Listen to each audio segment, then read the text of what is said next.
Dear students, আজ আমরা nuclear physics পড়ছি। নিউক্লিয়ার ফিজিক্সে আমরা অ্যাটমিক নিউক্লিয়াস অর্থাৎ পারমাণবিক নিউক্লিয়াস এই চ্যাপ্টারটা আমরা আজকে পড়ব।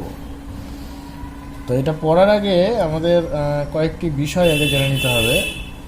নাম্বার 1 হচ্ছে ম্যাস এনার্জি ইকুইভ্যালেন্স অর্থাৎ ভর শক্তির তুল্যতা। গ্রেট সায়েন্টিস্ট আলবার্ট আইনস্টাইনের রিলেটিভিটি থিওরিতে মানে থিওরি অফ রিলেটিভিটিতে তিনি দেখিয়েছেন যে পদার্থকে শক্তিকে বা শক্তিকে পদার্থে রূপান্তর করা সম্ভব। ঠিক আছে, অর্থাৎ শক্তির একটা অপর রূপ হচ্ছে পদার্থ। কোনো পদার্থর ভর যদি এম হয় তাকে শক্তিতে রূপান্তর করলে যে পরিমাণ শক্তি পাওয়া যায় তিনি তার বিখ্যাত ইকুয়েশনে সেটা দেখিয়েছেন, E = mc²। ওকে, যেখানে m হচ্ছে পদার্থের ভর আর c হচ্ছে velocity of light in vacuum. ঠিক আছে, এই ফর্মুলা অনুযায়ী 1 গ্রাম ভরের তুল্য পরিমাণ শক্তি অর্থাৎ 1 গ্রাম ভরকে যদি আমরা পুরোপুরি শক্তিতে রূপান্তর করতে পারি তাহলে যে পরিমাণ শক্তি পাওয়া যাবে সেটা হচ্ছে E = m এর জায়গায় কি বসাবো 1 গ্রাম। ঠিক আছে, ইন্টু c² মানে কত? c হচ্ছে velocity of light in vacuum মানে 3 × 10⁻⁻10 সেন্টিমিটার পার সেকেন্ড, এটা স্কোয়ার।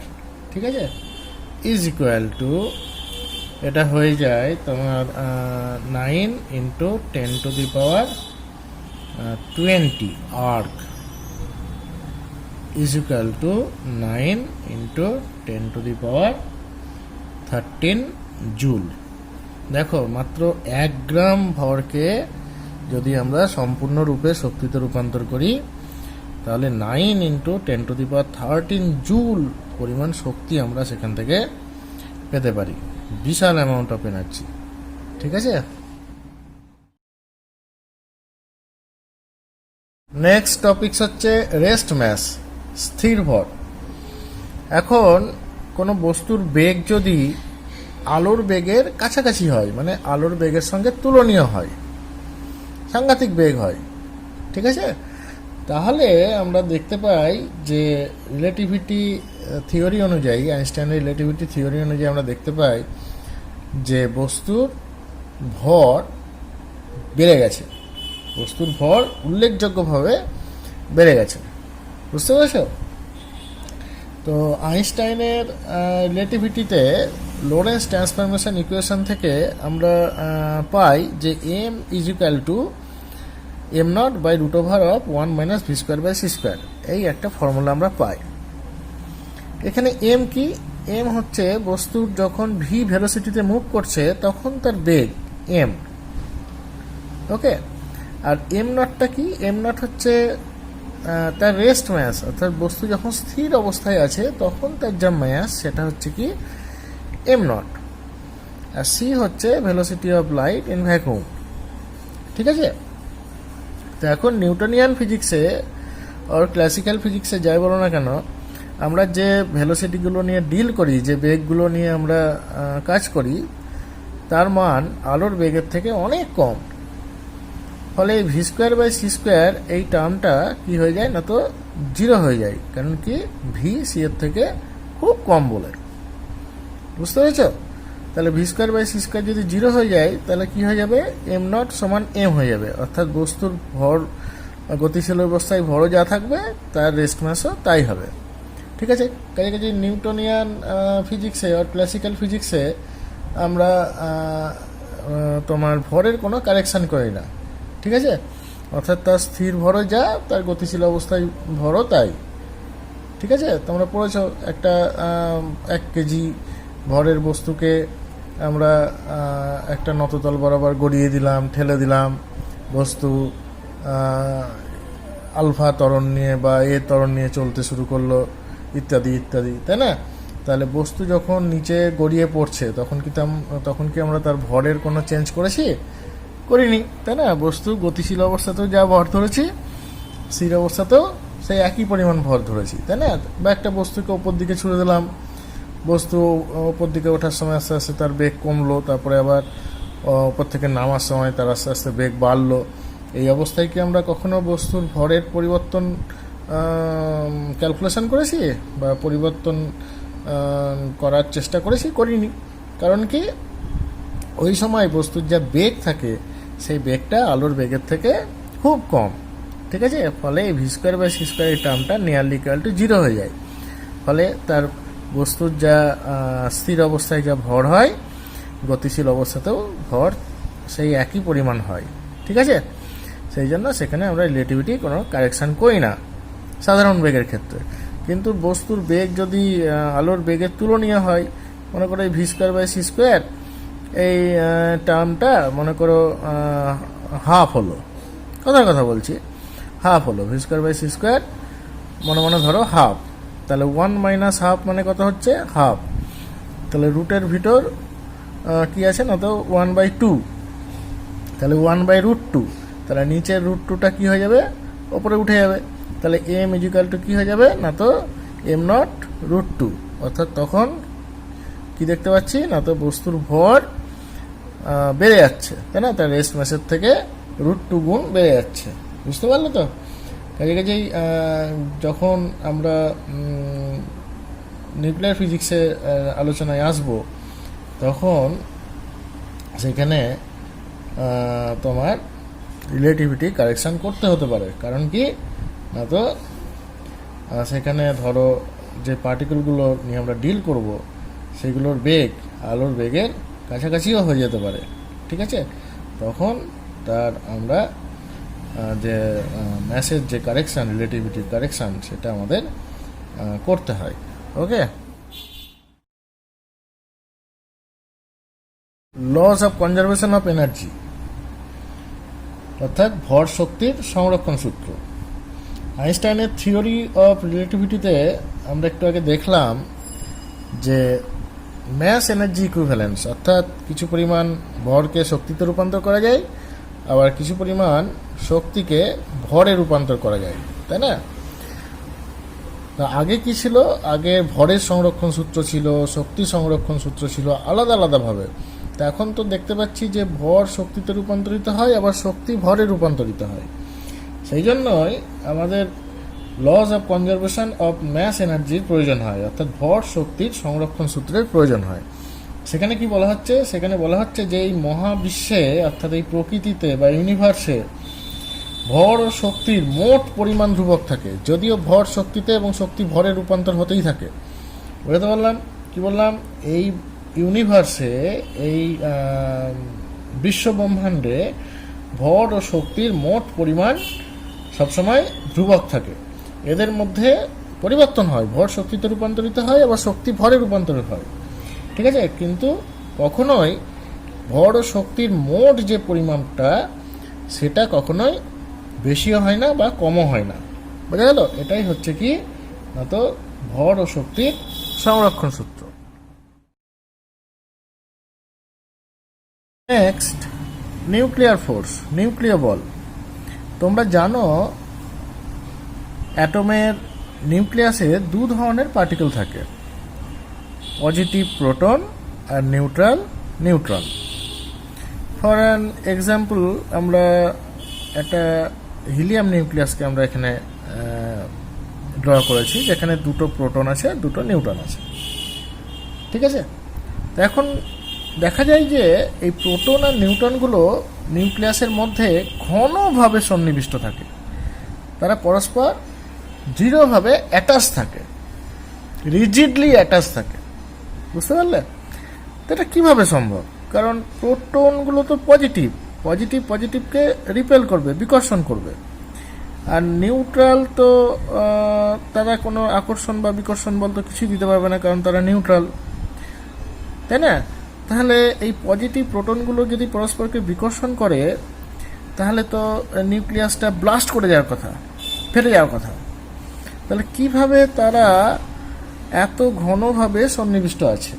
এর কারণ হচ্ছে নিউক্লিয়ার ফোর্স, অর্থাৎ নিউক্লিয় বল। এটা একটা ফান্ডামেন্টাল ফোর্স, বুঝলে? এই গোটা ইউনিভার্সে মোট 4 রকমের ফান্ডামেন্টাল ফোর্স আছে, তোমরা জানো।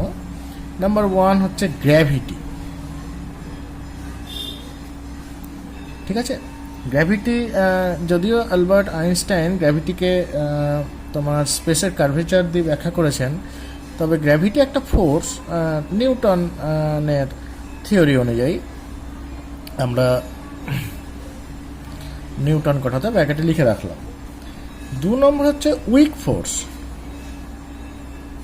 এটা একটা ফান্ডামেন্টাল ফোর্স। এটা নিউক্লিয়াসের মধ্যে দেখা যায়, সাব অ্যাটমিক পার্টিকেলের ক্ষেত্রে আমরা উইক ফোর্সের অস্তিত্ব পাই। 3 নম্বর হচ্ছে ইলেকট্রোম্যাগনেটিক ফোর্স, এটা আমরা পড়ব।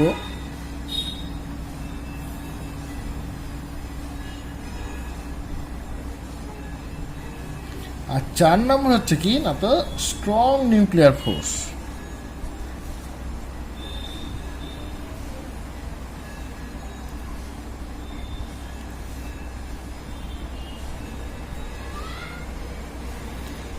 ঠিক আছে, বুঝতে পারলো তো? এই 4টে হচ্ছে কি না তো এই গোটা মহাবিশ্বের মৌলিক বল, ফান্ডামেন্টাল ফোর্স। এই গোটা মহাবিশ্ব এই 4টে বল দ্বারা কন্ট্রোল হচ্ছে। মহাবিশ্বের যে কোনো ফেনোমেনা, যে কোনো ঘটনা এই 4টে বল দিয়ে ব্যাখ্যা করা যাবে, বোঝা গেল? তার মধ্যে আমরা যে বলটার উল্লেখ করছি সেটা হচ্ছে 4 নম্বর, কি না তো স্ট্রং নিউক্লিয়ার ফোর্স বা নিউক্লিয়ার ফোর্স। এই নিউক্লিয়ার ফোর্সটা ফান্ডামেন্টাল এই অর্থে, কারণ হচ্ছে এর অন্য 3টে ফোর্সের সঙ্গে কোনো সম্পর্ক নেই, বা অন্য কোনো ফোর্স থেকে এই ফোর্সটাকে ব্যাখ্যা করা যায় না বা ডিরাইভ করা যায় না। প্রত্যেকেই ইন্ডিভিজুয়ালি এরা কি না তো স্বতন্ত্র, আলাদা, ফান্ডামেন্টাল, মৌলিক, বোঝা যাচ্ছে? এই নিউক্লিয়ার ফোর্সটা কি না তো আধান নিরপেক্ষ, চার্জের ওপর নির্ভর করে না। অর্থাৎ প্রোটন যা নিউক্লিয়ার বল কাজ করবে, নিউটন সে একই পরিমাণ নিউক্লিয়ার বল কাজ করবে, বুঝতে পারলে? প্রোটন নিউট্রন এই নিউক্লিয়ার বলগুলো একই মানের হবে।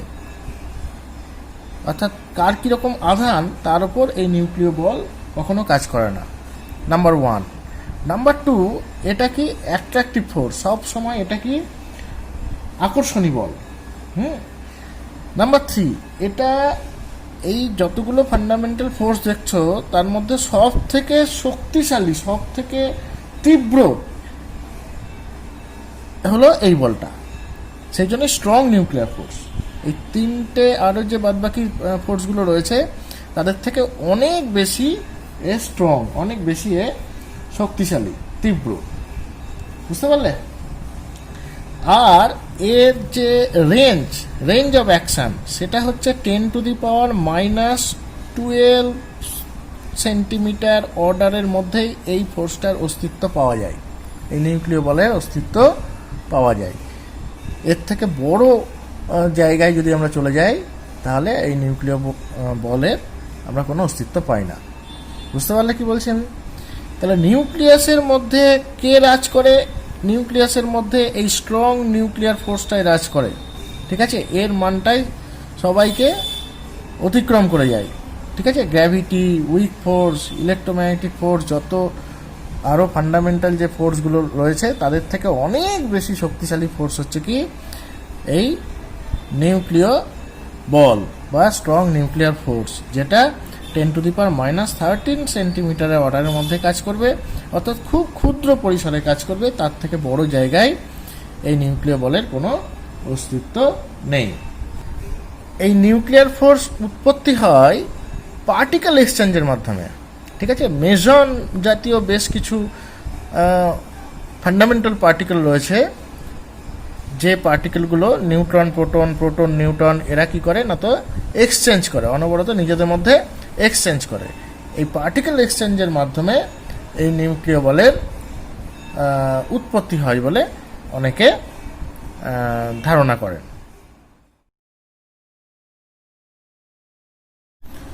Next, binding energy and mass defect, অর্থাৎ বন্ধন শক্তি এবং ভর ত্রুটি, ঠিক আছে? তো এখন নিউক্লিয়াসের মধ্যে যে প্রোটন এবং নিউট্রনগুলো থাকে তোমরা জানো তারা ঘনভাবে সন্নিবিষ্ট অবস্থায় থাকে, তারা খুব রিজিডলি অ্যাটাচ থাকে পরস্পরের সঙ্গে। তো এই নিউট্রন এবং প্রোটনগুলো যে শক্তির জন্য পরমাণু নিউক্লিয়াসে আবদ্ধ অবস্থায় থাকে সেই শক্তিকে আমরা বলি নিউক্লিয় বন্ধন শক্তি বা নিউক্লিয়ার বাইন্ডিং এনার্জি। বোঝা গেল কি বললাম? প্রোটন এবং নিউট্রনগুলো যে শক্তির জন্য পরমাণু নিউক্লিয়াসে ঘনভাবে সন্নিবিষ্ট অবস্থায় থাকে সেই শক্তিকে বলা হয় ওই নিউক্লিয়াসের বাইন্ডিং এনার্জি। বোঝা গেল? তো এখন একটা পরমাণু নিউক্লিয়াস নেওয়া যাক। মনে করি নিউক্লিয়াসের ভর হচ্ছে ক্যাপিটাল এম জেড এ।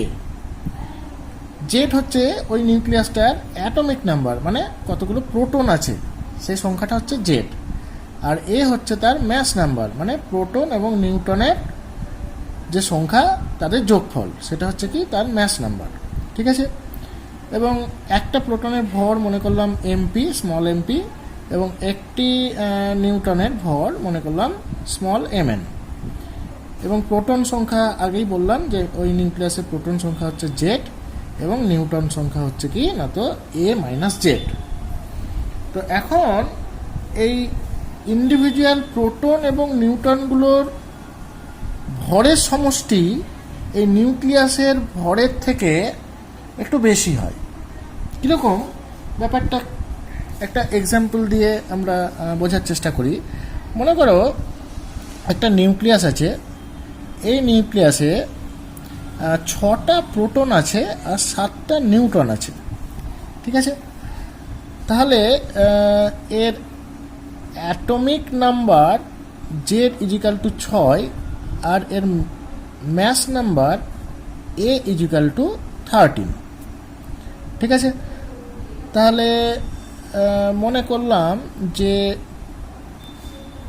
প্রত্যেকটা প্রোটনের ভর এমপি ইজিক্যাল টু 1 আর প্রত্যেকটা নিউট্রনের ভরও ধরলাম কথার কথা 1, যদিও নিউট্রনের ভর প্রোটনের থেকে সামান্য একটু বেশি, তাই আমাদের আলোচনা সুবিধার জন্য আমরা 1ই ধরলাম। তাহলে এই জেড সংখ্যক প্রোটনের ভর কত হবে? জেড সংখ্যক একটা প্রোটনের ভর যদি এমপি হয় তাহলে জেড সংখ্যক প্রোটনের ভর হচ্ছে জেড এমপি, আর জেড মানে কত বললাম 6, তাই না? আর তোমার নিউটন কতগুলো আছে? 7খানা নিউটন আছে, তাই না? 7খানা নিউটন মানে এ মাইনাস জেড সংখ্যক নিউটন আছে। তাহলে এ মাইনাস জেড সংখ্যক নিউটনের ভর কত হচ্ছে? এমএন। তাহলে এদের সমষ্টি কত হবে? এদের সমষ্টি দেখো, জেড হচ্ছে 6 আর এমপি হচ্ছে 1 আর এ মাইনাস জেড মানে হচ্ছে তোমার 7 আর এমএন হচ্ছে কত? 1। তাহলে কত হচ্ছে? 13। তাহলে ইন্ডিভিজুয়ালি যদি আমরা প্রোটন এবং নিউট্রনের ভর টোটাল ভর ক্যালকুলেট করি কত পাবো? আমরা 13 পাবো। কিন্তু এই নিউক্লিয়াসটার ভর যদি আমরা মাপি তাহলে দেখি যে এই নিউক্লিয়াসের ভর এম জেড এ, এই নিউক্লিয়াসের ভর হয় কত না তো এই 12.91। কথার কথা বলছি, বুঝতে পারলে? অর্থাৎ তারা যখন একসঙ্গে একটা নিউক্লিয়াস ফর্ম করছে তখন তাদের ভর একটু কমে যাচ্ছে। এই 12.91 হচ্ছে, 13 হচ্ছে না, 13 থেকে সামান্য কম হচ্ছে। কত কম হচ্ছে না তো delta M is equal to 13 minus 12.91। ঠিক আছে? 13 মাইনাস 12.91 ইজিক্যাল টু কত? 0.09। ঠিক আছে? তাহলে এই পরিমাণ ভর আমরা দেখছি কি না তো কমে যাচ্ছে। বুঝতে পারলে ব্যাপারটা কি না তো প্রোটন এবং নিউট্রনগুলো যদি আলাদা আলাদাভাবে ভর ক্যালকুলেট করে তাদের সম্মিলিত ভরের যোগফল আমরা দেখি যেটা হওয়া উচিত, তারা নিউক্লিয়াসে আবদ্ধ অবস্থায় থাকাকালীন তাদের ভর যখন আমরা ক্যালকুলেট করি, নিউক্লিয়াসের গোটা ভরটা যখন ক্যালকুলেট করতে যাই তখন কি দেখি না তো নিউক্লিয়াসের ভর একটু কমে যাচ্ছে। বুঝতে পারলে তো? একটু ডিফেক্ট হচ্ছে, এই 13 পাওয়া যাচ্ছে না, পাওয়া যাচ্ছে কত না তো 12.91। একটু কমে যাচ্ছে, এই যেটুকু কমলো তাকে আমরা বলছি কি তার ম্যাস ডিফেক্ট। বুঝতে পারলে? এই ম্যাসটাই কি হয় জানো, এই ম্যাসটাই E=mc² ফর্মুলা অনুযায়ী কি হয় না তো শক্তিতে রূপান্তরিত হয়ে থাকে, যে শক্তিটাই হচ্ছে কি তার বাইন্ডিং এনার্জি। ওকে, বোঝা গেল? তাহলে আমরা এই ক্যালকুলেশনে চলে আসি, আমাদের যে উদাহরণটা নিয়েছিলাম সেই উদাহরণে আমরা ক্যালকুলেশনে চলে আসি। এখানে আমরা তাহলে ক্যালকুলেট করি যে ম্যাস ডিফেক্ট,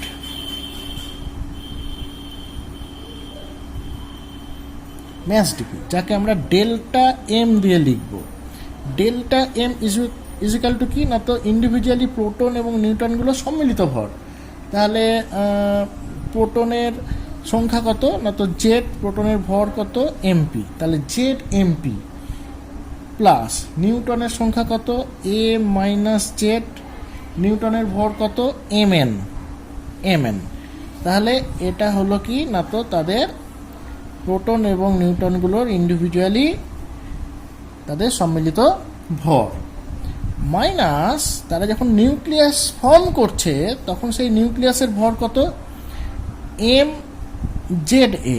বুঝতে পারলে? এই আগের যে উদাহরণটা আমরা নিয়েছিলাম মনে আছে? এই যে আগের উদাহরণটা দেখো, এই আগের উদাহরণে 13 ভ্যালু কোনটা, এইটা মনে করো 13, আর এই তোমার এই 12.91 ভ্যালু কোনটা, এইটা হচ্ছে কি তার 12.91 ভ্যালু। বুঝতে পারলে? তাহলে এইটা হচ্ছে আমাদের কি না তো ম্যাস ডিফেক্ট, এই পরিমাণ ম্যাস কমে গেল। বুঝা গেল? তাহলে therefore binding energy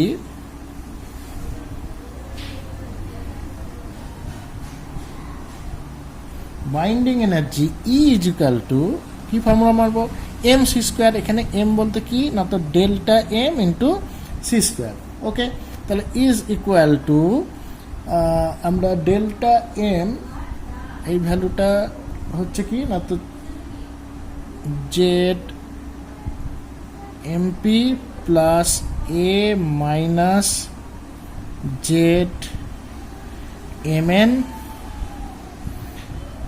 minus M Z A. ঠিক আছে, এটা হলো কি ডেল্টা এম এর ভ্যালু ইন্টু c²। ঠিক আছে, এই হচ্ছে আমাদের বাইন্ডিং এনার্জির ফর্মুলা। আমাদের নেক্সট আলোচনা রেডিও অ্যাক্টিভিটি বা তেজস্ক্রিয়তা। হেনরি বেকারেল বিজ্ঞানী, ফরাসি বিজ্ঞানী হেনরি বেকারেল প্রথম এই রেডিও অ্যাক্টিভিটি আবিষ্কার করেন। তোমরা জানো মেরি কুরি এবং পিয়ের কুরি দুই স্বামী স্ত্রী ছিলেন, ওনারাও এই রেডিও অ্যাক্টিভিটি নিয়ে অনেক গবেষণা করেছেন।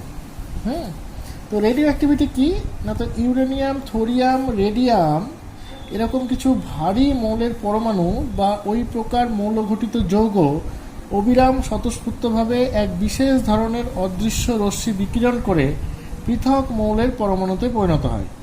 এই ঘটনাকে তেজস্ক্রিয়তা বলে। বুঝলে কি বললাম? ওই ইউরেনিয়াম, থোরিয়াম, রেডিয়াম এরকম কিছু ভারী মৌলের পরমাণু, ভারী মানে যাদের ভর সংখ্যা 210-এর বেশি। বুঝলে, যাদের ভর সংখ্যা 210-এর বেশি। তোমরা জানো পিরিয়ডিক টেবিলে যদি আমরা প্রসিড করি তাহলে আমরা কি দেখি না তো পরমাণু ক্রমাঙ্ক বাড়ার সঙ্গে সঙ্গে তাদের ভর সংখ্যাও বাড়ে, এবং নিউট্রন সংখ্যা কি হয় না তো প্রোটন সংখ্যার থেকে আস্তে আস্তে একটু বেশি বেশি করে বাড়তে থাকে।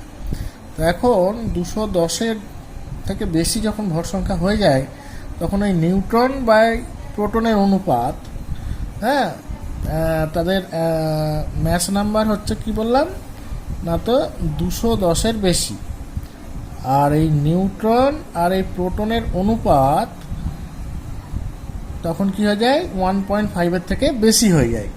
যখন এই ঘটনাটা ঘটে, বুঝতে পারলে, যে যে মৌলের ক্ষেত্রে তাদের ভর সংখ্যা 210-এর থেকে বেশি হয়ে যায় বা নিউট্রন ও প্রোটনের অনুপাতটা 1.5-এর থেকে বেশি হয়ে যায়, পিরিয়ডিক টেবিলে তুমি যত প্রসিড করবে তত দেখবে কি না তো নিউট্রন প্রোটনের থেকে বেশি হারে বাড়ছে। এই যে নিউটন সংখ্যা ও প্রোটন সংখ্যা এদের অনুপাতটা কি হয়ে যায় না, তো 1 থেকে বাড়তে বাড়তে বাড়তে থাকে আর কি। যখন এই অনুপাতের মানটা 1.5 থেকে বেশি হয়ে যায়, তখন ওই জাতীয় পদার্থের নিউক্লিয়াস থেকে কি হয় না, তো এক ধরনের অদৃশ্য রশ্মি বিকিরণ হয়।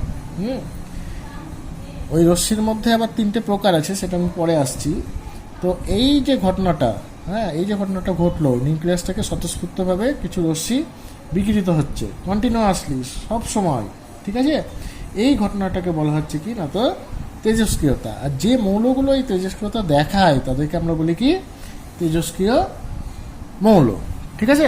এখন তেজস্ক্রিয়তার কারণ কি? তেজস্ক্রিয়তার কারণ হচ্ছে যেটা বললাম আমি আগেই, যে পিরিয়ডিক টেবিলে যদি আমরা প্রসিড করি, তাহলে যখন ভর সংখ্যা 210 থেকে বেশি হয় তখন নিউক্লিয়াসটা অস্থায়ী হয়ে পড়ে, বা এভাবে বলতে পারো নিউটন ও প্রোটনের অনুপাত 1.5 থেকে যখন বেশি হয় তখন ওই নিউক্লিয়াসটা অস্থায়ী হয়ে পড়ে, মানে স্টেবল আর থাকে না।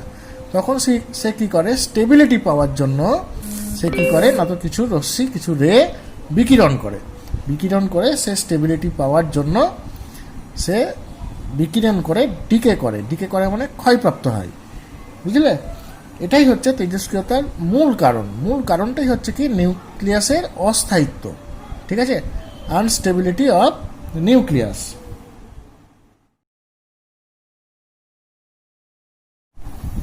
তেজস্ক্রিয়তার কিছু বৈশিষ্ট্য আছে, সেগুলো আমরা একটু আলোচনা করে নিই। 1 নম্বর হচ্ছে তেজস্ক্রিয়তা একটি নিউক্লিয় বা কেন্দ্রক সম্পর্কিত ঘটনা, অর্থাৎ তেজস্ক্রিয়তার সঙ্গে নিউক্লিয়াসের বাইরে যে সমস্ত ইলেকট্রনগুলো ঘুরছে তাদের কোনো সম্পর্ক নেই, সম্পূর্ণরূপে এটি একটি নিউক্লিয় ঘটনা, ঠিক আছে। 2 নম্বর হচ্ছে তেজস্ক্রিয়তা একটি স্বাভাবিক, স্বতঃস্ফূর্ত ও অবিরাম প্রক্রিয়া, যা চাপ, আলো, উত্তাপ, তড়িৎক্ষেত্র বা চৌম্বক ক্ষেত্র ইত্যাদি কোনো বাহ্যিক প্রভাব দ্বারা প্রভাবিত হয় না। বোঝা গেল? বুঝতে পারলে? তেজস্ক্রিয়তা একটা স্বাভাবিক ঘটনা, স্বতঃস্ফূর্তভাবে সেখান থেকে কী হয় না, তো রশ্মি নির্গত হয়, এবং এই ঘটনার ওপর কোনো রকম বাহ্যিক প্রভাব মানে চাপ, আলো, তারপরে তার উষ্ণতা, তড়িৎক্ষেত্র বা চৌম্বক ক্ষেত্র ইত্যাদি কোনো রকম কোনো প্রভাব বিস্তার করতে পারে না তেজস্ক্রিয়তার ওপর, ঠিক আছে। 3 নম্বর হচ্ছে তেজস্ক্রিয়তার ফলে 3 ধরনের রশ্মি নির্গত হয়। একটা হচ্ছে আলফা, 2 নম্বর হচ্ছে বিটা, আর 3 নম্বর হচ্ছে গামা। আলফা অ্যাকচুয়ালি কি না, তো হিলিয়াম কণার স্রোত, হিলিয়াম ডাইপজিটিভ, ঠিক আছে। অর্থাৎ আলফা কণা মানে হচ্ছে 2টো নিউট্রন আর 2টো প্রোটন, আর 2টো নিউট্রন মিলে যে নিউক্লিয়াস তৈরি হয়, সেই নিউক্লিয়াসের স্রোতটাকেই আমরা কি বলছি না, তো আলফা কণা, বোঝা গেল। আর বিটা কণা মানে হচ্ছে ইলেকট্রনের স্রোত, বিটা কণা অ্যাকচুয়ালি কি ইলেকট্রন কণা। আর গামা হচ্ছে কি ইলেকট্রোম্যাগনেটিক ওয়েভ, খুব শক্তিশালী একটা ইলেকট্রোম্যাগনেটিক ওয়েভ, ঠিক আছে। তেজস্ক্রিয় ভাঙনের সময় বিটা, আলফা এবং গামা রশ্মি সর্বদা একসঙ্গে বেরোয় না, ঠিক আছে। এই 3টে রশ্মি একসঙ্গে বেরিয়ে গেল তা হয় না, বুঝতে পারলে। বিটা, আলফা, গামা একসঙ্গে কখনো নির্গত হয় না। কোনো মুহূর্তে আলফা কণা বা কোনো মুহূর্তে বিটা কণা নির্গত হয়, অর্থাৎ আলফা কণা নির্গত হলো, তারপরে বিটা কণা নির্গত হলো, এভাবে তারা নির্গত হয়। আলফা বিটা একসঙ্গে কখনো নির্গত হয় না, বুঝতে পারলে। আলফা বিটা কখনোই একসঙ্গে নির্গত হবে না। ভাঙনের সময় গামা রশ্মিটা কখনো আলফা কণার সঙ্গে বা কখনো বিটা কণার সঙ্গে নির্গত হয়, বুঝতে পারলে। ভাঙন যখন তেজস্ক্রিয় রশ্মি বিকিরিত হচ্ছে, আলফা বিটা গামা একসঙ্গে নির্গত হয় না, আলফা বিটা একসঙ্গে নির্গত হচ্ছে না, পরপর নির্গত হবে। গামা কার সঙ্গে নির্গত হবে? হয় আলফার সঙ্গে নির্গত হবে বা বিটার সঙ্গে নির্গত হবে, কখনো আলফার সঙ্গে নির্গত হয় বা কখনো বিটার সঙ্গে গামা রশ্মি নির্গত হয়, ঠিক আছে। আর লাস্টলি হচ্ছে কি না, তো তেজস্ক্রিয় রশ্মি নির্গমনের ফলে মৌলের তোমার ট্রান্সমিউটেশন হয়, মানে মৌলান্তর হয়, এক মৌল থেকে পদার্থ অন্য মৌলে পরিণত হয়। বুঝা গেল? এক মৌল থেকে পদার্থ অন্য মৌলে পরিণত হয়।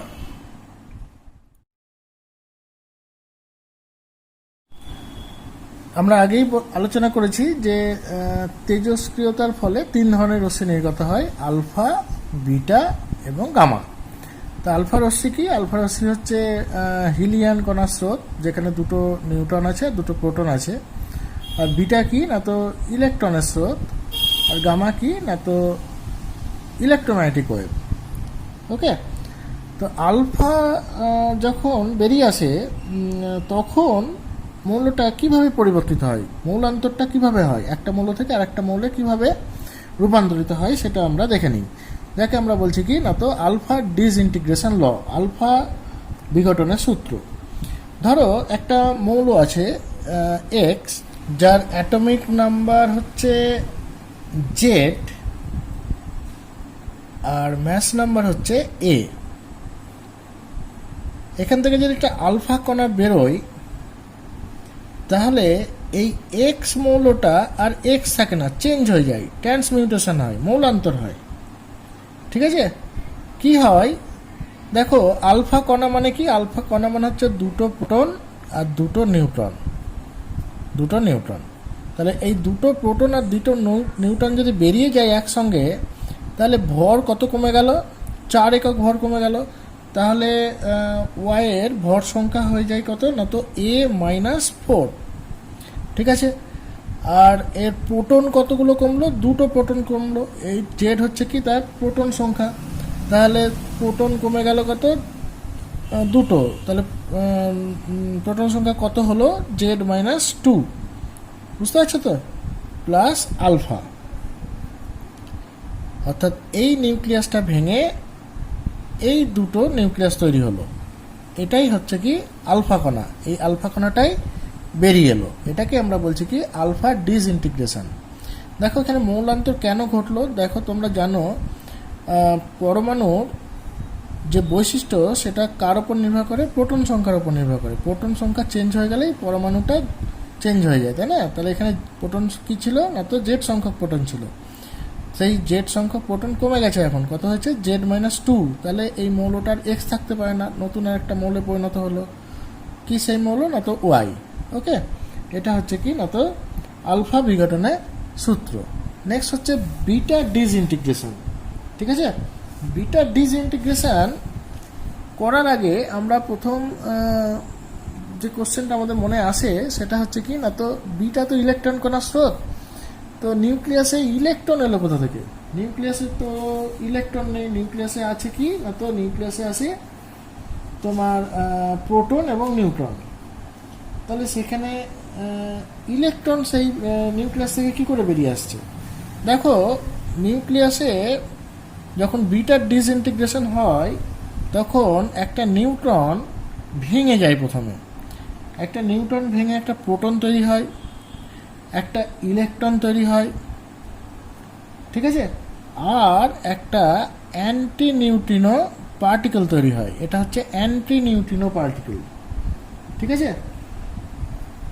এই যে তোমার নিউট্রন ভেঙে প্রোটন এবং ইলেকট্রনটা তৈরি হলো, এই ইলেকট্রনটাই বিটা কণা রূপে বেরিয়ে আসে। বোঝা গেল? তাহলে তোমার যখন বিটা ডিসইন্টিগ্রেশন হচ্ছে, অর্থাৎ মৌলের নিউক্লিয়াস থেকে যার ম্যাস নাম্বার ছিল এ আর যার অ্যাটমিক নাম্বার ছিল জেড, এখান থেকে যখন একটা বিটা ডিসইন্টিগ্রেশন হচ্ছে, দেখো ভর কিন্তু একই থাকছে, তাই না? নিউট্রন প্রোটনে পরিণত হয়েছে, নিউট্রন একটা কমেছে ঠিকই, কিন্তু প্রোটন একটা বেড়েছে। কাজে ভর সংখ্যার কোনো পরিবর্তন হয় না।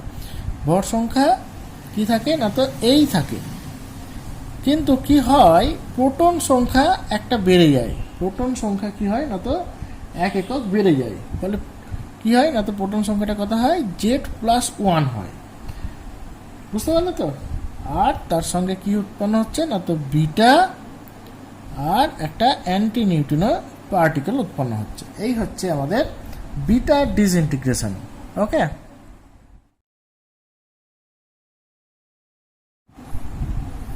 আমাদের নেক্সট আলোচনা laws of radioactive disintegration, তেজস্ক্রিয় বিঘটন সম্পর্কিত সূত্র। সূত্রটা কি? কোনো মুহূর্তে তেজস্ক্রিয় পরমাণুর বিঘটনের হার ওই সময়ে উপস্থিত অক্ষত পরমাণু সংখ্যা সমানুপাতিক। যে কোনো মুহূর্তে তেজস্ক্রিয় পরমাণুর বিঘটনের হার ওই সময়ে উপস্থিত অক্ষত পরমাণু সংখ্যার সমানুপাতিক, মানে ওই সময়ে যে কটা পরমাণু ভাঙেনি, অক্ষত আছে, সেই পরমাণু সংখ্যার সমানুপাতিক। ওকে, তাহলে ব্যাপারটা একটু ম্যাথমেটিক্যালি প্রসিড করি। মনে করি টি ইজিক্যাল টু 0 সময়ে অক্ষত পরমাণু সংখ্যা হচ্ছে n নট। ঠিক আছে, টি ইজিক্যাল টু টি সময়ে, মানে কিছু সময় পর কিছু পরমাণু ভেঙে গেছে। হ্যাঁ, তারপরে টি ইজিক্যাল টু টি সময়ে আমরা দেখছি কি না, তো অক্ষত পরমাণু সংখ্যা n নট থেকে কমে হয়েছে কত, n। ওকে, এবার টি ইজিক্যাল টু টি প্লাস ডিটি সময়, মানে টি সময়ে ঠিক পরে, টি সময়ে ঠিক অল্প সময় পরে, খুব অল্প ব্যবধানে টি প্লাস ডিটি সময়ে কী হবে না, তো অক্ষত পরমাণু সংখ্যা আর n থাকবে না, n থেকে একটু ভেঙে যাবে, একটু কমে যাবে। কত হয়েছে না, তো n মাইনাস ডিএন। তাহলে এই ডিটি সময়ে কতগুলো পরমাণু ভেঙে গেল, ডিএন। তাহলে আমরা কি বলতে পারি না, তো ক্যালকুলাসের ভাষায় ওই টি সময়ে, মানে টি তম সময়ে তোমার বিঘটনের হার, মানে কতটা ভাঙলো। ঠিক আছে, বিঘটনের হার মানে কি, ডিএন ডিটি। বোঝা গেল? বিঘটনের হার মানে ডিএন ডিটি। ডিটি সময়ে ভাঙে ডিএন, তাহলে একক সময়ে ভাঙে ডিএন বাই ডিটি, সেইভাবে ভাবতে পারো। তাহলে বিঘটনের হার কি না, তো DNA DT. DN DT varies কার সঙ্গে সমানুপাতিক না, তো ওই সময়ে যে অক্ষত পরমাণু সংখ্যা কত ছিল, এন, এই এন এর সঙ্গে সমানুপাতিক। তাহলে ডিএন ডিটি ভ্যারিজাস এন। ওকে, এখন টি বাড়লে এন কমে, সেই জন্য আমরা এখানে একটা মাইনাস সাইন আনি, তোমরা জানো সেটা। অর আমরা লিখতে পারি dN dt is equal to একটা কনস্ট্যান্ট, ভ্যারিজাস চিহ্ন তুলে একটা কনস্ট্যান্ট লাগাতে হয়, তাকে আমরা কি বললাম, ল্যামডা। Lambda into N. এই ল্যামডাকে বলা হয় ডিকে কনস্ট্যান্ট, অর্থাৎ ডিকে কনস্ট্যান্ট মানে হচ্ছে বিঘটন ধ্রুবক। হ্যাঁ, একে বলা হচ্ছে কি, বিঘটন ধ্রুবক। অর আমরা কি লিখতে পারি, DN by N equal to minus lambda DT. Okay, তাহলে integrating both sides,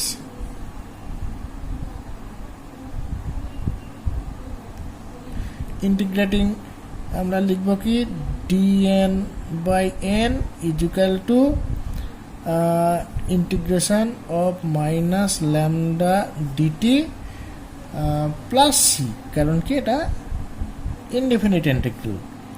or DN by N integration করলে কি পাবো না, তো ন্যাচারাল লগ, মানে লগ এন বেশি, সেই জন্য এল এন লিখলাম, equal to minus lambda T plus C. Okay, তো এখন যদি আমরা কন্ডিশনটা বসাই, কি কন্ডিশন না, তো এক টি ইজিক্যাল টু 0-তে আমার পরমাণু সংখ্যা কত ছিল, n0।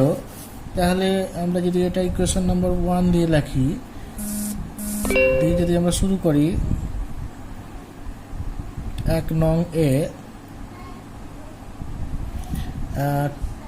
তোমার টি ইজিক্যাল টু 0 আর n equal to n naught বসিয়ে কি পাবো, তাহলে ln n naught equal to minus lambda into 0 plus C.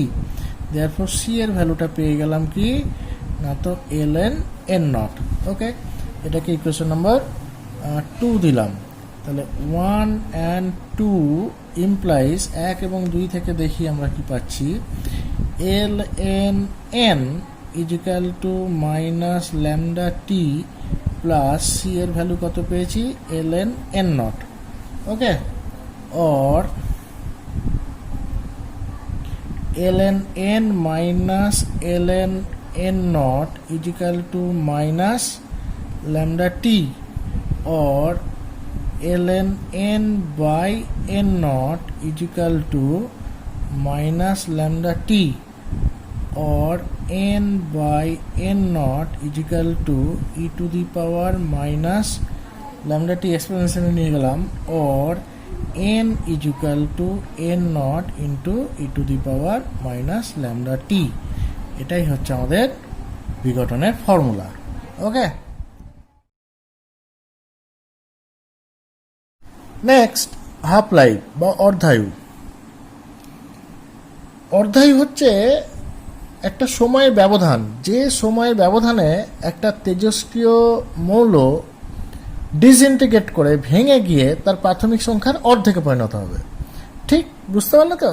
ঠিক যে সময়ের ব্যবধানে কোনো তেজস্ক্রিয় মৌল তার প্রাথমিক যে সংখ্যাটা ছিল সেই সংখ্যা থেকে অর্ধেকে পরিণত হয় তাকেই বলা হচ্ছে কি না, তো তার অর্ধায়ু। ঠিক আছে, তাহলে অর্ধায়ু কি বললাম? যে সময় পরে কোনো তেজস্ক্রিয় নমুনায় উপস্থিত তেজস্ক্রিয় পরমাণু সংখ্যা প্রারম্ভিক সংখ্যার অর্ধেক হয় তাকে ওই তেজস্ক্রিয় মৌলের অর্ধায়ু বলা হয়। ঠিক আছে, তাহলে একটা ক্যালকুলেশন আমরা করি অর্ধায়ুর। মনে করি টি ইজিক্যাল টু 0 সময়ে অক্ষত পরমাণু সংখ্যা সমান n নট। তাহলে টি ইজিক্যাল টু টি সময়ে অক্ষত পরমাণু সংখ্যা হলো কত? ভেঙে গিয়ে অর্ধেক হয়ে গেল n নট বাই 2। ঠিক আছে, তাহলে আমরা জানি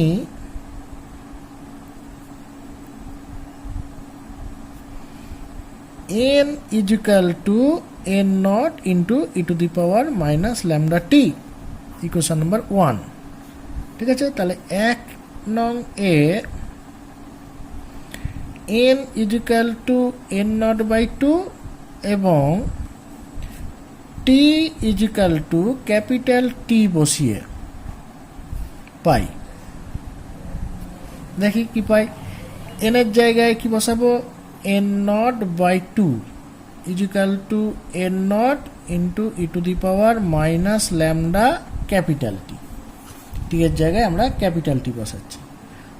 or দেখো n ক্যান্সেল আউট, তাহলে আমার প্রথমে থাকছে half is equal to e to the power minus lambda capital T।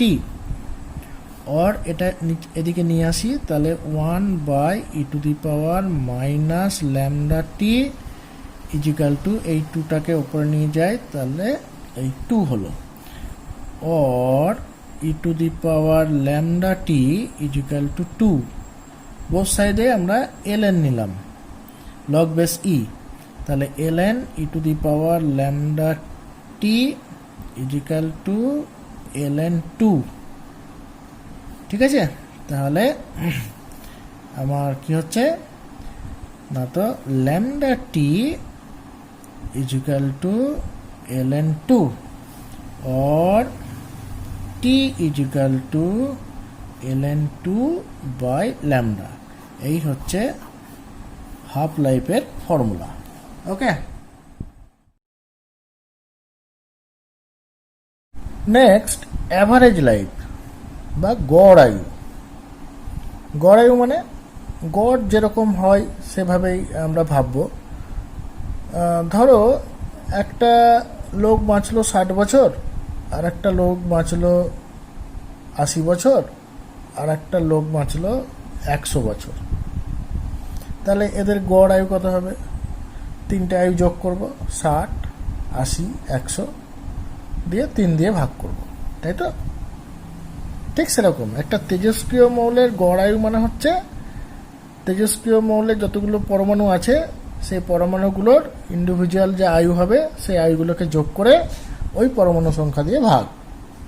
ঠিক আছে, যে সংখ্যাটা বেরোবে ওই আয়ুগুলো যোগ করে পরমাণু সংখ্যা দিয়ে ভাগ করে যে সংখ্যাটা বেরোবে সেটাই হচ্ছে ওই তেজস্ক্রিয় মৌলের প্রত্যেকটি পরমাণুর গড় আয়ু।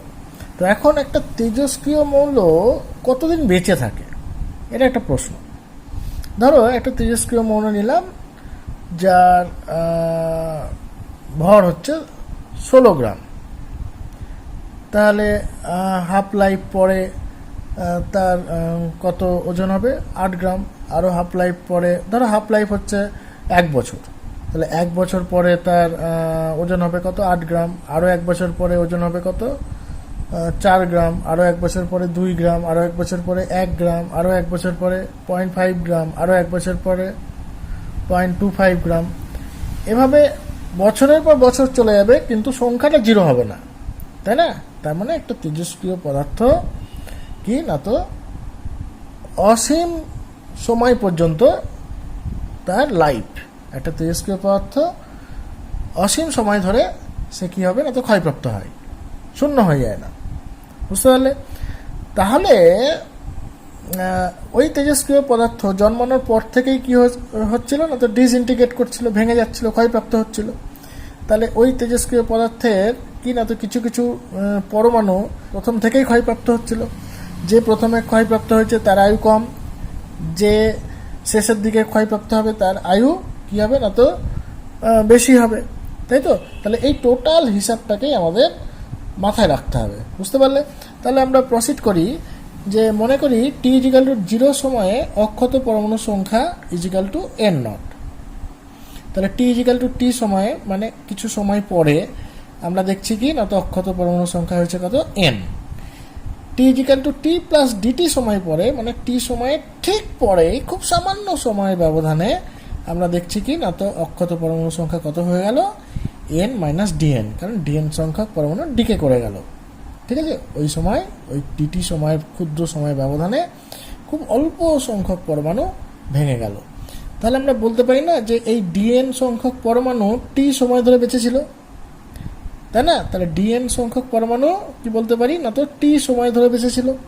তাহলে আমরা লিখতেই পারি তাহলে ডিএন সংখ্যক পরমাণুর মোট আয়ু হচ্ছে টি ইন্টু ডিএন, প্রত্যেকের আয়ু টি করে। তাহলে ডিএন সংখ্যক পরমাণুর মোট আয়ু কত হলো, টি ইন্টু ডিএন। বোঝা যাচ্ছে? তাহলে আমরা এবার চলে আসি ম্যাথমেটিক্সে। অতএব এন নট মানে এই টোটাল সংখ্যক পরমাণুর এন নট পরমাণুর মোট আয়ু কি হবে, ইন্টিগ্রেশন অফ টি ডিএন। ঠিক আছে? কত সময় থেকে কত সময়, সমস্ত পরমাণুর হিসাব পেতে গেলে আমাকে কত সময় থেকে কত সময় যেতে হবে। কারণ তোমরা জানো যে একটা রেডিও অ্যাক্টিভ পদার্থ অসীম সময় পর্যন্ত বেঁচে থাকতে পারে, বেঁচে থাকে আর কি, তাই না? না তো সমস্ত পরমাণুকে যদি কাউন্টে আনতে হয় তাহলে ইন্টিগ্রেশনের লিমিট হবে 0 সময় থেকে অসীম সময় পর্যন্ত। কাজেই আমি ইন্টিগ্রেশনের লিমিট বসালাম 0 টু ইনফিনিটি। গড় আয়ু টি এ নাম দিলাম, টি অ্যাভারেজ ইজিক্যাল টু কি না তো মোট আয়ু কত বলেছি, integration of 0 to infinity T dN, এই মোট আয়ু বাই মোট পরমাণু সংখ্যা কত, n naught is equal to 1 by n naught integration of 0 to infinity t into dn is equal to, or ta is equal to 1 by n naught 0 to infinity। তোমরা জানো dn dt is equal to lambda n minus lambda n। মাইনাসটাকে আমরা নিচ্ছি না, কারণ আমরা average লাইফের আলোচনা করছি। তাহলে কি না তো DNA dt is equal to minus lambda n। তাহলে মাইনাসটা যদি আমরা কনসিডার না করি, শুধুমাত্র মান নিয়ে কথা বলি, তাহলে আমরা কি লিখবো না তো ল্যামডা n। তাহলে ডিএন ইজিক্যাল টু কি লিখতে পারি না তো ল্যামডা n ডিটি। তাহলে এখানে আমরা লিখি সেটা যে ল্যামডা এন ডিটি টি। ঠিক আছে? ইকুয়াল টু ল্যামডা বাইরে আনলাম, এন নট থাকলো, ইন্টিগ্রেশন অফ 0 টু ইনফিনিটি, টিটাকে আগে লিখলাম, এন মানে কি, এন মানে হচ্ছে N not E to the power minus lambda T into কি থাকছে না তো ডিটি। ওকে? তাহলে এবারের ইন্টিগ্রেশনটা আমরা করব, ইজ ইকুয়াল টু, দেখো এই এন নট ক্যান্সেল আউট করে দাও, দিয়ে আরেকটু সিম্পলিফাই করো, কত হচ্ছে না তো lambda integration of 0 to infinity t e to the power minus lambda t dt, okay, is equal to lambda constant বাইরে রাখলাম, ইন্টিগ্রেশন করছি। প্রথমে আমরা টিকে কনস্ট্যান্ট রাখবো, এর ইন্টিগ্রেশনটা করব, তাহলে T into E to the power lambda T by minus lambda minus of integration of, এবার টি এর ডিফারেন্সিয়েশন মানে হচ্ছে 1, এর ইন্টিগ্রাল ফর্ম হচ্ছে E to the power lambda T by কত না তো minus lambda into DT limit 0 to infinity, okay, is equal to lambda. আচ্ছা, এইবার তোমার এখানে কি হচ্ছে, T E to the power minus lambda T by minus lambda যেমন আছে থাকবে, এখানে মাইনাস, এবারের ইন্টিগ্রেশনটা করব, তাহলে হচ্ছে E to the power minus lambda T by minus lambda into minus lambda, তাহলে কত হয়ে গেল plus lambda square 0 to infinity is equal to lambda e to the power minus ল্যামডাটিকে নিচে নামালাম, minus lambda E to the power lambda T রাখলাম, minus of 1 by lambda square E to the power lambda T 0 to infinity, ঠিক আছে। এইবার আমরা লিমিটটা বসাবো, lambda infinity minus lambda E to the power lambda infinity minus 1 by lambda square E to the power lambda infinity minus, এবার হচ্ছে 0 বসাবো, T এর মান 0 minus lambda E to the power lambda into 0 plus, এবার এটাই বসাবো 1 by lambda square E to the power lambda into 0, okay. এইবার দেখো তুমি E to the power lambda infinity, ঠিক আছে, তার মানে এই গোটা টার্মটা অসীম ইনফিনিটি, তাহলে কি হবে, এই টোটাল টার্মটা কত হয়ে গেল 0, তাহলে এটা 0 মাইনাস, সিমিলারলি একই লজিকে এটাও 0 মাইনাস, এটা তো উপরে 0 হয়ে আছে, আর ই টু দি পাওয়ার 0 মানে এখানে 1, তারপরে উপরে 0 থাকার জন্য 0 প্লাস কথা হচ্ছে 1 by lambda square E to the power 0 মানে 1, ঠিক আছে, ইজ ইকুয়াল টু আমাদের কথা হচ্ছে lambda into 1 by lambda square is equal to lambda 1 by lambda, okay. therefore T A is equal to কি পেলাম 1 বাই ল্যামডা, এটাই হচ্ছে কি না তো কোনো তেজস্ক্রিয় পদার্থের গড় আয়ু বা অ্যাভারেজ লাইফ, ওকে।